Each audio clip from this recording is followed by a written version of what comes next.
هاي، عاملين ايه؟ يا رب دايما بخير وبسعادة. جايبه لكم النهارده ألذ وصفة وأسرع وصفة شتوية لذيذة وجميلة ومغذية. طبعا كلكم عرفتوها، هي شوربة العدس. أول ما الدنيا بتشتي كلنا بنجري نعمل شوربة العدس. لذيذة مليانة فيتامينات، كأنك خدتي برشامة كده من المالتي فيتامين، حاجة كده خيال في الفيتامينات. لذيذة، وكمان بتعمليها في دقايق قليلة جدا وفي ثواني. حلوة قوي كأكلة جانبية في الشتاء، جنب أي أكل هتاكليها وتحسي إن جسمك كده دفي وبقى زي الفل.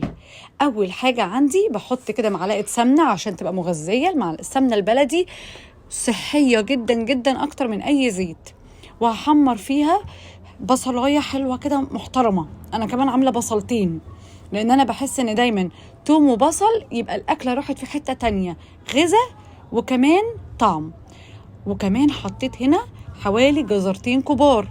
أنا في الأول حطيت نقطة زيت مع السمنة علشان السمنة ما تتحرقش. حطيت راس توم حلوة، حطيت طماطمتين حلوين. بصوا الأكلة في ثواني كله بيتحط. وهنا حطيت كوبايتين عدس مغسولين بس مش منقوعين. كل المكونات اللي عندك الحلوة دي هنملي عليها الحلة مية، ونتبل بقى التوابل الحلوة بتاعتنا اللي هتديها طعم ويوديها في حتة تانية. شوية بقى الكزبرة، الملح، الكمون، الفلفل الأسود، الكركم والبابريكا، حبة صغيرين من كل كده حاجة من اللي عندي. عندك توابل تانية بتحطيها حطي، أنا بحط التوابل اللي أنا بحبها. وهسيبها بقى تتسلق على النار حوالي نص ساعة. يعني هعلي النار عليها واسيبها حوالي نص ساعة، بس اوعي طبعا المية تنشف، انت لازم تبقي مغطياها بالمية. هسيبها كده نص ساعة، هلاقي كده الحاجات كلها دابت. بالهاند بلندر يا ست الكل واضربيها. طب ما عندكيش هاند بلندر، استني لما تضرب واضربيها في الخلاط، الاتنين شغالين. واتفرجي على احلى شوربة عدس في حياتك هتاكليها، تقيلة ولذيذة ومغذية.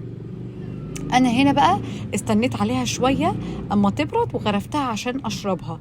صدقوني احلى حاجة في حياتك ممكن تشربيها، بجد مغذية ولذيذة وفيها كل الفيتامينات.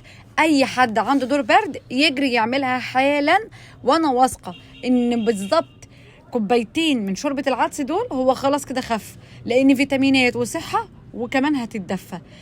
اتمنى يكون الفيديو عجبكم، فيديو خفيف ولذيذ وسريع. هستناكم بقى.